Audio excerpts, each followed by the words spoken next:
ইতিহাস গড়ে 2026-এর ভোটে বিপুল সংখ্যাগরিষ্ঠতা নিয়ে রাজ্যের ক্ষমতায় এসেছে বিজেপি। বাংলায় এখন ডবল ইঞ্জিন সরকার, ফলে কেন্দ্র রাজ্য যৌথ প্রকল্পগুলির সুবিধা দ্বিগুণ হওয়ার আশা জেগে উঠেছে। সেই সঙ্গে উঠছে আরও বেশ কিছু প্রশ্ন। আগের মমতা বন্দ্যোপাধ্যায়ের সরকারের সামাজিক প্রকল্পগুলির ভবিষ্যৎ কি হবে? এবার কি তবে কেন্দ্রের বকেয়া টাকা মিলবে? তবে সবচেয়ে বেশি আলোচনা কেন্দ্রের কোন কোন প্রকল্পের সুবিধা মিলবে তা নিয়ে। আয়ুষ্মান ভারত থেকে শুরু করে জল জীবন মিশন, মাতৃশক্তি ভরসা, যুবশক্তি ভরসার মতো প্রকল্পগুলি কবে থেকে লাগু হবে এ নিয়েও আলোচনা তুঙ্গে। আজকের আপডেটের এই ভিডিওর মাধ্যমে এখন দেখে নেওয়া যাক কোন কোন প্রকল্পের কি কি সুবিধা রয়েছে তার একটি বিস্তারিত তালিকা। নমস্কার বন্ধু, আপনাদের সাথে আমি অনিমেষ। আপনারা এখন দেখছেন কুন্ডু টেলিকম ইউটিউব চ্যানেল। চলুন শুরু করা যাক আজকের আপডেটটি। এক, আয়ুষ্মান ভারত। কেন্দ্রের স্বাস্থ্য বীমা হলো আয়ুষ্মান ভারত প্রকল্প। এই প্রকল্পের অধীনে দারিদ্র্য সীমার নিচে থাকা পরিবারগুলি প্রতি বছর 5 লক্ষ টাকা করে সুরক্ষা পাবেন। সোমবার বঙ্গবিজয়ের পর দিল্লিতে বিজেপির সদর দপ্তর থেকে ভাষণ দিতে গিয়ে মাননীয় প্রধানমন্ত্রীর বক্তব্য ছিল, বাংলার মহিলারা এখন একটি নিরাপদ পরিবেশ পাবেন এবং যুবকরা কর্মসংস্থান পাবেন। প্রথম মন্ত্রিসভার বৈঠকেই আয়ুষ্মান ভারত প্রকল্পকে সবুজ সংকেত দেয়া হবে। উল্লেখ্য, রাজ্যে এতদিন মমতা বন্দ্যোপাধ্যায় সরকারের তরফে সমতুল্য প্রকল্প ছিল স্বাস্থ্যসাথী প্রকল্প। বাংলার প্রতি পরিবারের মহিলা সদস্যের নামে এই কার্ডের মাধ্যমে চিকিৎসায় 5 লক্ষ টাকা পর্যন্ত ছাড় পাওয়া যায়। 2, জল জীবন মিশন। ট্যাপ কলের মাধ্যমে ঘরে ঘরে জলের সংযোগ দেয়া হয় এই প্রকল্পের আওতায়। প্রস্তাব জমা দেয়া এবং নথিপত্র তৈরিতে দেরি হওয়ায় রাজ্য 2019-20 এবং 2023-24 সালের মধ্যে কেন্দ্রের বরাদ্দ 24,645 কোটি টাকার 53% মাত্র ব্যবহার করেছেন। এবার ডবল ইঞ্জিন সরকারে এই প্রকল্পের সুবিধা পেতে পারেন রাজ্যবাসী। 3, প্রধানমন্ত্রী আবাস যোজনা। এর আওতায় নির্দিষ্ট আয় করা পরিবারের মাথার উপর ছাদ গড়ে দেয় কেন্দ্র সরকার। বাংলায় সমতুল্য প্রকল্পের নাম ছিল বাংলার বাড়ি।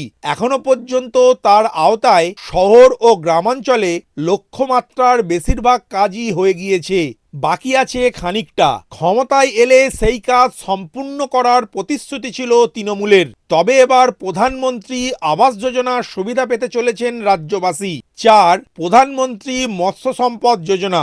কেন্দ্রের এই প্রকল্প বাস্তবায়িত হলে আর্থিক সহায়তা, বীমা এবং আধুনিক সরঞ্জাম সরবরাহ করা হবে মৎস্যজীবীদের। যদিও রাজ্য সমুদ্রসাথী নামে প্রকল্পের সুবিধা ইতিমধ্যেই পান মৎস্যজীবীরা। এককালীন 50,000 টাকা এবং সুরক্ষায় একটি কার্ডও দেয়া হয়। তবে প্রধানমন্ত্রী মৎস্য সম্পদ যোজনা চালু হলে আর এই সুবিধা আরও বেশি মিলবেই বোঝা যাচ্ছে। 5, যুবশক্তি ভরসা। এই প্রকল্পের আওতায় বেকার যুবক যুবতীদের স্বনির্ভর হওয়ার জন্য মাসে 3,000 টাকা করে দেওয়ার ঘোষণা করেছে কেন্দ্র। তবে সবাই এর সুবিধা পাবেন না, তার জন্য নির্দিষ্ট শর্ত আছে। রাজ্যে বিদায়ী তৃণমূল সরকার এপ্রিল মাসেই যুবসাথী প্রকল্প চালু করেছে। এতে 21 থেকে 40 বছর বয়সী কর্মহীনরা প্রতি মাসে 1,500 টাকা করে হাতে পান। যদিও এই প্রকল্পে আবেদনকারীরা সবাই এই প্রকল্পে টাকা পাওয়া থেকে বঞ্চিত হয়েছেন। 6, মাতৃশক্তি ভরসা। এতে নির্দিষ্ট আয়যুক্ত পরিবারের মহিলারা মাসে 3,000 টাকা করে পাবেন বলে ঘোষণা করেছে কেন্দ্রীয় সরকার। যদিও তৃণমূল সরকার গত 5 বছরে লক্ষ্মীর ভাণ্ডার নামে যে প্রকল্প চালায় তাতে রাজ্যের প্রত্যেক মহিলা মাসে 1,500 টাকা করে হাতে পান।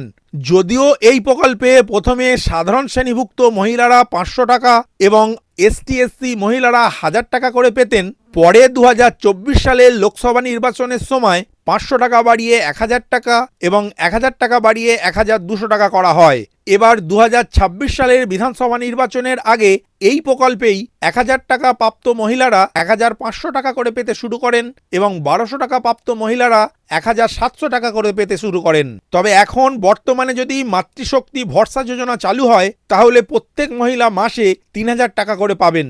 7. প্রধানমন্ত্রী শ্রী স্কুল, এর সমতুল্য প্রকল্প এই রাজ্যে আন্তর্জাতিক পুরস্কার পাওয়া কন্যাশ্রী প্রকল্প। এর আওতায় রাজ্যের প্রত্যেক কন্যার শিক্ষা নিরখরচায় পাওয়া যাবে। প্রথম শ্রেণী থেকে দ্বাদশ শ্রেণী এবং পরবর্তীতে কলেজ বিশ্ববিদ্যালয়েও শিক্ষা মেলে বিনামূল্যে। এছাড়া এককালীন 25,000 টাকাও পাওয়া যায়। তাছাড়া নবম দশম বা একাদশ দ্বাদশ শ্রেণীর সবুজ সাথী প্রকল্পের সাইকেল পেয়ে থাকেন ছাত্রছাত্রীরা। এই প্রকল্পের সুবিধাভোগী বাংলার সবচেয়ে বেশি ছাত্রছাত্রী। কেন্দ্রীয় সরকারের অভিযোগ, পশ্চিমবঙ্গে এতদিন তৃণমূল সরকার রাজনৈতিক বিরোধিতার কারণে এই সব প্রকল্পের সুবিধা পেতে দেয়নি। এবার এতদিনের বঞ্চনার হয়তো অবসান ঘটবে।